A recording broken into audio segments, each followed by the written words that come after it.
continuing with the example of BCNF, which we were discussing in the last lecture.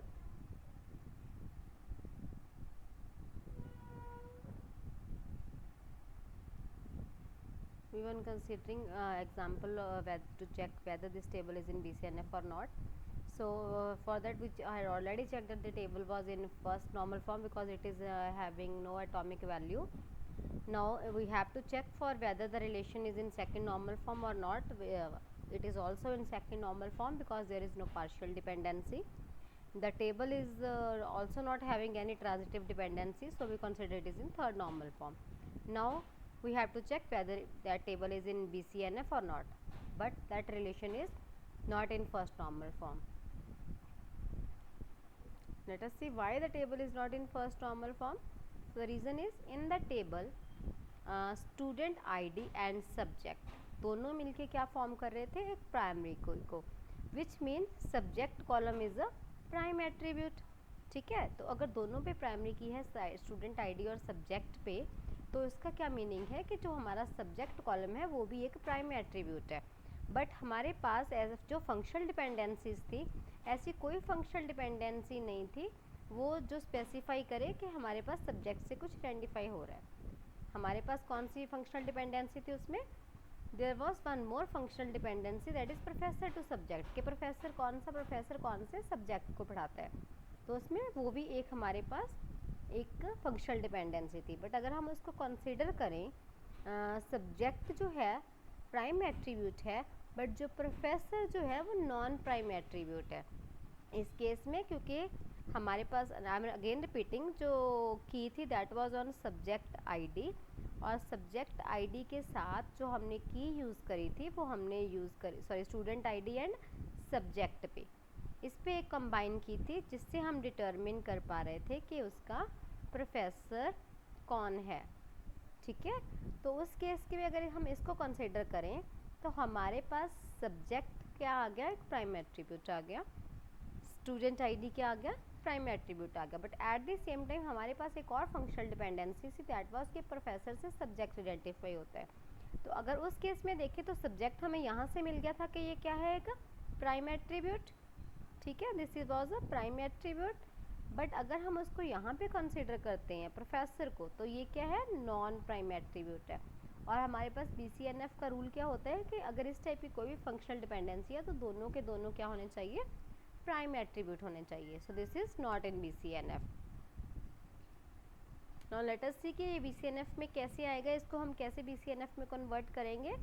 सो हमें क्या करना पड़ेगा, जो हमारे पास रिलेशन था उसको हम डीकम्पोज कर देंगे. कैसे डीकम्पोज करते हो, अगर ABCD 4 कॉलम होते और जिस कॉलम पे हमें फंक्शनल डिपेंडेंसी होती है, जैसे हमने डिस्कस किया था, एक टेबल था जिसमें एट्रीब्यूट्स थे ABCDE. ठीक है, उसमें हमारे पास एक ऐसी फंक्शनल डिपेंडेंसी थी that was from D to E.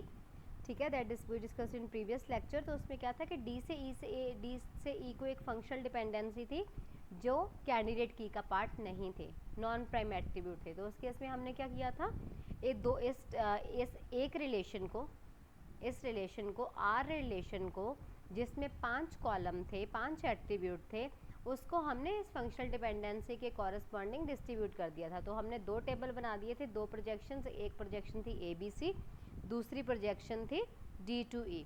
तो इससे हमारे पास दो प्रोजेक्शंस बन गई थी.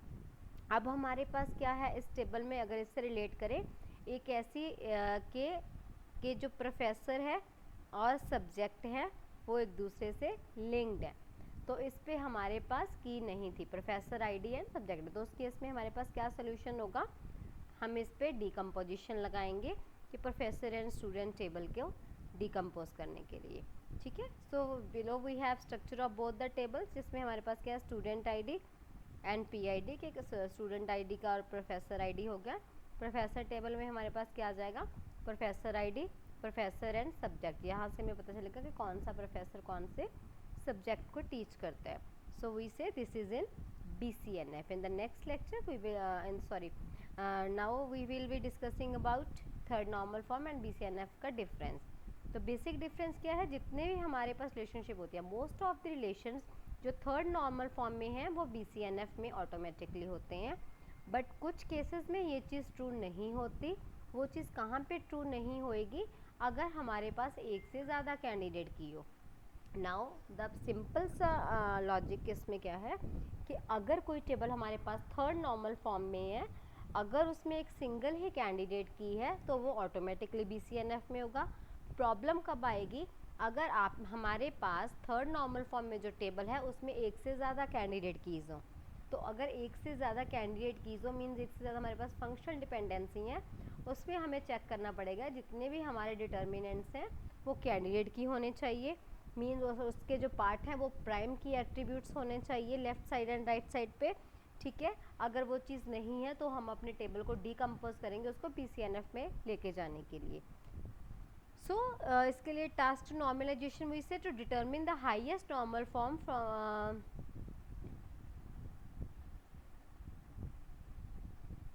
so that was your first normal form candidate की।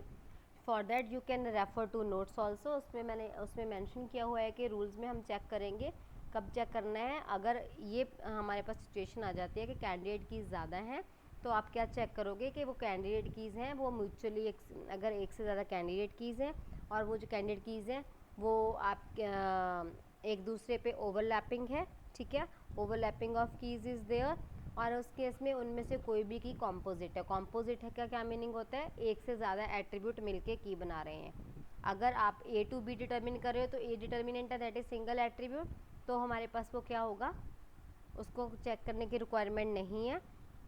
अगर उससे ज़्यादा होंगी कैंडिडेट कीज़ और उस कैंडिडेट की में हमने कॉम्पोजिशन भी लगा रखी है means more than one attribute use हो रहा है कैंडिडेट की बनाने के लिए, तो उस केस में आपको चेक करना पड़ेगा कि वो आपके पास कैंडिडेट की के कॉरेस्पॉन्डिंग BCNF में है या नहीं है। Next let us do one important example that is about test for normalisation. अगर आपको क्वेश्चन आ जाए कि आपने चेक करना है कि ये एक रिलेशन गिवन है, ये फंक्शनल डिपेंडेंसीज हैं, ये इसके कॉरेस्पॉन्डिंग ये टेबल कौन से टेबल में नॉर्मलाइज्ड है।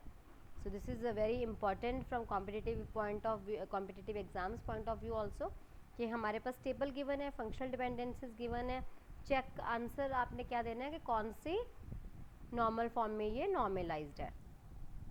So let us check for whether the relation is in normalisation और नॉट, और which is the highest normal form in which the relation is normalized. So here we can see how to check that, the rules, the steps.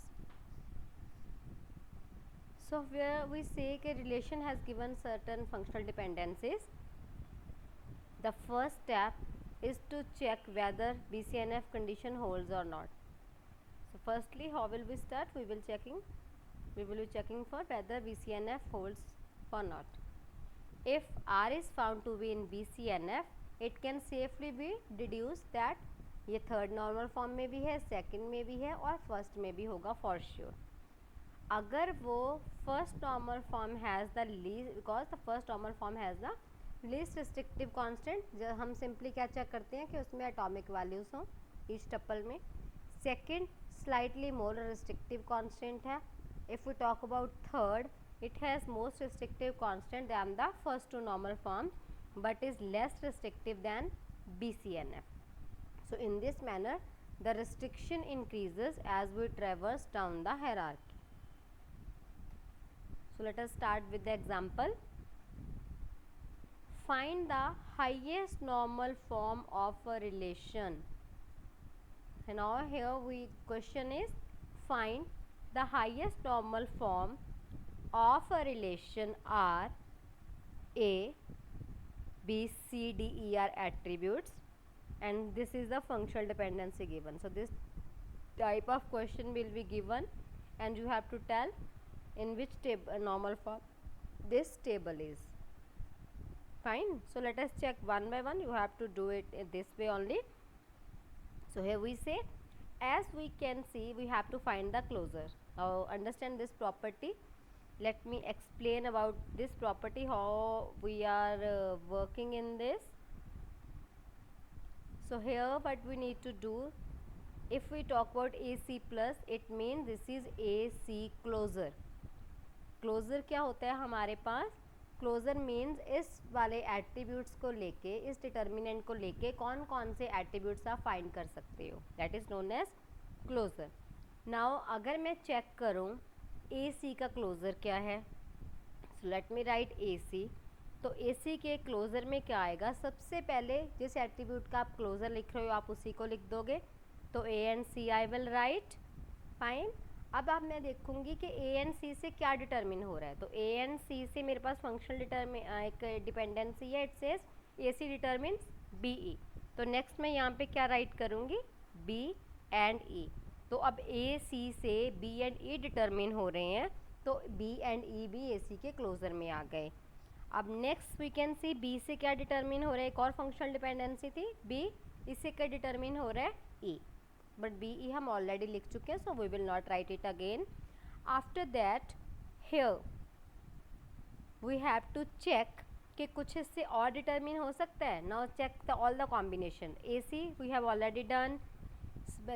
A B नाम से कोई है, A B से कोई functional dependency नहीं है. Next consider करते हैं ए ई. ठीक है, ए ई से कोई फंक्शनल डिपेंडेंसी नहीं है. फाइन. अब नेक्स्ट सी से स्टार्ट हो जाते हैं. सी से इंडिविजुअल कुछ नहीं है. सी एंड बी को मिला के अगर इसमें का रिवर्स कर लूँ, C B can be written as B C also. तो एक और फंक्शनल डिपेंडेंसी है यहाँ पे बी सी. तो बी सी या सी बी ये दोनों मिलके क्या डिटरमिन कर रहे हैं? डी. ठीक है, तो इससे क्या डिटरमिन हो रहा है? डी. अब और किसी एट्रीब्यूट को चेक करूँ और सारी फंक्शनल डिपेंडेंसीज कवर हो गई हैं, तो मेरे पास ये वाले सारे एट्रीब्यूट्स मैंने लिस्ट बना लिया. अगर मैं इसको अल्फ़ाबेटिकली सॉर्ट कर लूँ for easy, it will become A B C D E. तो इसको हम क्या बोलेंगे? ए सी का क्लोज़र. तो ए सी का क्लोज़र क्या होता है कि ए सी को लेके इसको डिटर्मिनेंट कंसिडर करके और कौन कौन से एट्रीब्यूट्स हैं जिनको आप डिटर्मिन कर सकते हो. So that is known as closure. और क्लोज़र फाइंड आउट करने के लिए हम फंक्शनल डिपेंडेंसी को रेफ़र करते हैं. तो नाउ अगर मैं इसमें देखूं AC को, AC से क्या डिटरमिन हो गया? A B C D E. जो हमारे पास कंप्लीट रिलेशन था R, उसमें कौन से एट्रीब्यूट्स हैं? A B C D E. तो R टेबल में, R रिलेशन में जितने भी एट्रीब्यूट्स हैं वो सारे के सारे एट्रीब्यूट्स AC से डिटरमिन हो सकते हैं, AC के क्लोज़र में आ रहे हैं. तो अगर आपके पास ऐसा कोई भी एट्रीब्यूट आ जाए, ऐसा कोई भी फंक्शनल डिपेंडेंसी का पार्ट जहाँ कोई ऐसी क्लोज़र आ जाता है जिससे सारे टेबल्स के कॉलम्स आपको डिटरमिन हो सकते हैं, तो उसको हम डिक्लेयर कर देते हैं कि this is a candidate key. ये एक कैंडिडेट की को फाइंड करने का भी मेथड होता है कि अगर किसी के क्लोज़र में सारे के सारे एट्रीब्यूट्स आ जाए, टेबल के कोई भी एट्रीब्यूट हमारा स्किप ना हो रहा हो, तो उसको हम उसका क्लोज़र भी तो हम उसको उसका कैंडिडेट की डिक्लेयर कर देते हैं. तो इस केस में आई विल डिक्लेयर कि AC जो है वो एक कैंडिडेट की है. तो अगर आपको क्वेश्चन आ जाए how to find a candidate key, then this is the best way. ठीक है, तो अगर मैं इन 3 टेबल में से देखूं तो मेरे को AC से क्या मिल गया? A B C D E. ठीक है, so let me mark it here. ठीक है, तो AC से मुझे क्या मिल गया था? सारे के सारे एट्रीब्यूट्स. तो आई विल डिक्लेयर कि AC मेरा क्या है? कैंडिडेट की है. अब नेक्स्ट है फंक्शनल डिपेंडेंसी क्या थी? BE. अगर मैं BE में B का क्लोज़र लिखूं तो मुझे B से क्या मिल रहा है? B मिलेगा और E मिलेगा, इससे ज़्यादा कुछ नहीं मिल रहा. ठीक है, क्योंकि B एंड E का कोई कॉम्बिनेशन से कुछ नहीं मिल रहा, E का कोई और EB का कॉम्बिनेशन नहीं है, तो इससे कुछ नहीं मिला. तो B के क्लोज़र से क्या मिल रहा है? Only BE. तो मेरे पास BE क्या है? कैंडिडेट की नहीं है. अब जो लास्ट FD बची है इसको चेक करते हैं BC टू D. अगर मैं BC का क्लोज़र लिखूं तो मेरे पास BC के क्लोज़र में क्या आ जाएगा? BC के क्लोज़र में BC भी आ जाएगा. अब BC से कुछ और डिटरमिन हो रहा है? नो, कुछ भी नहीं है. B से क्या? बट B है. B से क्या डिटरमिन हो रहा था? E. तो BE में I will add over here BCE. अब देख लेते हैं B या C का कोई कॉम्बिनेशन. B या C के हमें क्या डिटरमिन हो रहा था? BC से डिटरमिन हो रहा था D. तो हम यहाँ पे D भी लिख लेंगे, BCED. अब देखो कुछ और बचा हमारे पास, B2E हो गया, BCD हो गया. ठीक है, और कोई कॉम्बिनेशन नहीं बनना जिससे कुछ और डिटरमिन हो सके. तो हमारे पास अगर मैं BC का क्लोज़र लेती हूँ तो मुझे 4 एट्रीब्यूट्स मिल रहे हैं बी सी ई डी, एक नहीं मिल रहा। कौन सा नहीं मिला? ए नहीं मिला। तो 5 एट्रीब्यूट्स टोटल हैं टेबल में, बट बी सी के क्लोजर से हमें सिर्फ 4 एट्रीब्यूट्स मिल रहे हैं। So I will say B C to D is not a candidate key, ये भी कैंडिडेट की नहीं है। तो हमारे पास सिर्फ एक ही कैंडिडेट की है इस टेबल में। फाइन।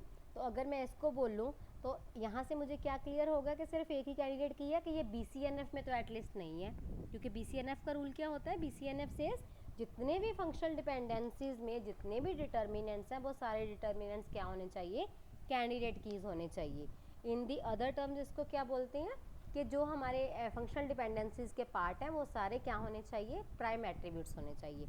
अगर लेफ्ट साइड पे प्राइम है तो राइट साइड पे मैंडेटरी क्या होना चाहिए? प्राइम। राइट साइड पे प्राइम एट्रीब्यूट है तो लेफ्ट साइड पे मैंडेटरी प्राइम एट्रीब्यूट ही होना चाहिए, तभी वी विल डिक्लेयर कि this is in your BCNF। Fine. So step 1 में हमने क्या किया? वी सी कि सिर्फ AC का क्लोजर है जिससे सारे एट्रीब्यूट्स मिल रहे हैं और कोई भी ऐसा सबसेट नहीं है जिससे हमें किसी एट्रीब्यूट रिलेशन का या कोई कैंडिडेट कुछ और मिले। तो वी से कि AC क्या है? हमारे पास एक कैंडिडेट की है, और जो A एंड C हैं अब वो कैंडिडेट की का पार्ट है, तो उनको हम क्या बोलेंगे? A एंड C मेरे पास क्या आ गए? These are prime attributes. A and C मेरे पास क्या आ गए? प्राइम एट्रीब्यूट्स आ गए। और नॉन प्राइम कौन से आ गए? B D E। ठीक है। So here we can say A and C जो आपके कैंडिडेट की का पार्ट थे वो प्राइम एट्रीब्यूट्स हैं, जो कैंडिडेट की का पार्ट नहीं थे BDE वो क्या आ गए? नॉन प्राइम एट्रीब्यूट्स आ गए। सो अगर आपको क्वेश्चन आ जाए how to find prime and non prime attributes, this is the method to find prime and non prime attributes. So the relation R is in first normal form as DBMS doesn't allow multi-valued और composite attribute। First हम क्या check कर रहे हैं? सबसे पहले आपने closes find करके कैंडिडेट कीज फाइंड कर लेनी है, prime and non prime attributes की लिस्ट बना लेनी है। उसके बाद आपने क्या करना है? आप चेक करोगे कि वो रिलेशन जो है वो हमारे पास इसमें है, प्रेजेंट है या नहीं है नॉर्मल फॉर्म में। कौन से वाले में है? फर्स्ट में तो है, क्योंकि कोई भी multi valued attribute composite attribute इसमें अलाउड नहीं है। सेकंड हम चेक करते हैं कि जो ये रिलेशन है ये सेकंड नॉर्मल फॉर्म में है या नहीं है। So we say that it is in second normal form. क्यों है सेकंड नॉर्मल फॉर्म में? क्योंकि एक फंक्शनल डिपेंडेंसी है BC टू D जो हमारे पास सेकंड नॉर्मल फॉर्म में एग्जिस्ट करती है, where BC is not a proper subset of candidate key AC। तो जो हमारे पास ये फंक्शनल डिपेंडेंसी थी वो प्रॉपर सबसेट उसका नहीं है। तो इट मीन्स इसमें कोई भी non trivial functional dependency exist करती हैं, ट्रिवियल फंक्शनल डिपेंडेंसी नहीं है। तो अगर ट्रिवियल फंक्शनल डिपेंडेंसी नहीं होती तो हम क्या बोलते हैं? That relation is in second normal form. So we are checking for other one that is AC to BE। This is again in second normal form. AC because AC is a candidate key. Third जो functional dependency थी B to E वो भी second normal form में है, क्योंकि इसमें भी कोई प्रॉपर सबसेट नहीं मिल रहा। तो 3 फंक्शनल डिपेंडेंसीज थी। ठीक है। Here we were having 3 functional dependencies 1 2 3, तीनों के लिए 1 बाय 1 हमने चेक कर लिया। ठीक है, कि कोई भी ट्रिवियल नहीं है, सारी की सारी क्या है? नॉन ट्रिवियल है। यू कैन सी जो हमारे पास D है वो इसका सबसेट नहीं है, BE इसका सबसेट नहीं है, D is not a subset of BC, BE is not a subset of AC, E is not a subset of B। तो अगर कोई लेफ्ट राइट हैंड साइड का एट्रीब्यूट लेफ्ट हैंड साइड का attribute नहीं होता उसको हम क्या बोलते हैं? Non trivial. तो इट मीन्स मेरे पास जो 3 की 3 फंक्शनल डिपेंडेंसीज हैं, रिमेंबर ये फंक्शनल डिपेंडेंसीज आपको गिवन होंगी, टेबल रिलेशन का नेम गिवन होगा, फंक्शनल डिपेंडेंसीज आपको गिवन होंगी। आपको जस्ट ये क्वेश्चन आ सकता है कैंडिडेट की फाइंड करो, ये क्वेश्चन आ सकता है prime and non prime attributes list out करो, नेक्स्ट क्वेश्चन आ सकता है कि कौन से टेबल रिलेशन में ये टेबल है, कौन सी नॉर्मल फॉर्म में ये टेबल है। ठीक है। So from this was the method candidate की फाइंड करने का। प्राइम एंड नॉन प्राइम हमने फाइंड कर लिया, फर्स्ट नॉर्मल फॉर्म में चेक कर लिया, सेकंड नॉर्मल फॉर्म में हमने चेक कर लिया, क्योंकि राइट हैंड साइड का कोई भी एट्रीब्यूट लेफ्ट हैंड साइड के एट्रीब्यूट का पार्ट नहीं है। तो ये मेरे पास क्या आ गए? नॉन ट्रिवियल फंक्शनल डिपेंडेंसीज आ गई हैं। तो इट मीन्स ये हमारे पास सेकंड नॉर्मल फॉर्म में भी है। Now we have to check for third normal form. Third normal form क्या होती है?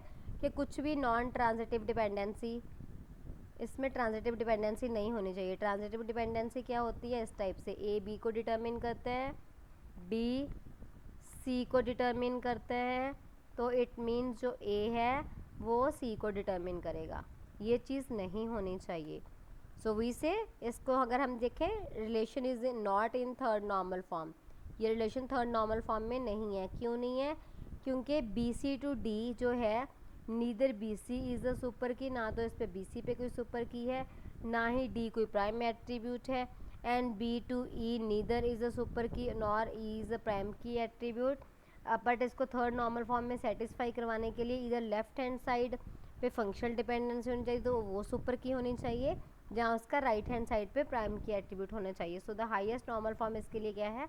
सेकंड नॉर्मल फॉर्म है, ये थर्ड नॉर्मल फॉर्म में नहीं है। जो हमारा ये रिलेशन है, this is not in third normal form, ठीक है, क्योंकि यहाँ पे ट्रांसिटिव डिपेंडेंसी भी आ रही है इनडायरेक्ट टर्म्स में, और डायरेक्टली उसकी डेफिनेशन के अकॉर्डिंग अगर मूव करती है, relation is not in third normal form because B C to D, जो हमारे पास एफ डी है उसमें बी सी सुपर की नहीं है, डी प्राइम एट्रीब्यूट नहीं है, डी क्या है हमारे पास? प्राइम एट्रीब्यूट नहीं है। सेकंड जो एफ डी है बी टू ई, ना तो बी पे कोई सुपर की है, ना ही ई कोई प्राइम एट्रीब्यूट है। बट थर्ड नॉर्मल फॉर्म के लिए क्या रूल होता है? For to satisfied in third normal form, either left hand side of an functional dependency should be super key और the right hand side be a prime attribute। दोनों में से अगर कुछ भी ट्रू होता है, मीन्स जहाँ तो आपकी लेफ्ट हैंड साइड का एट्रीब्यूट जो है वो सुपर की हो, जहाँ फिर जो आपका राइट हैंड साइड का एट्रीब्यूट है वो प्राइम एट्रीब्यूट हो, मीन्स वो किसी ना किसी कैंडिडेट की का पार्ट हो। अगर दोनों में से एक भी रूल आपका ट्रू होता है, देन वी से कि वो हमारे पास सेकेंड नॉर्मल फॉर्म पे है।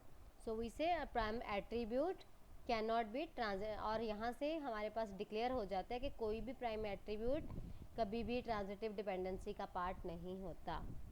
Prime attribute can not be transitively dependent on any key in a VCNF relation. So here we can say this is not in third normal form, transitively हमने check कर ली है, ठीक है। So this was about your BCNF and how to find the highest normal form of a relation. So thank you for this lecture, and in the next lecture we will be discussing about multi-valued dependency, joint dependency, fourth normal form and fifth normal form.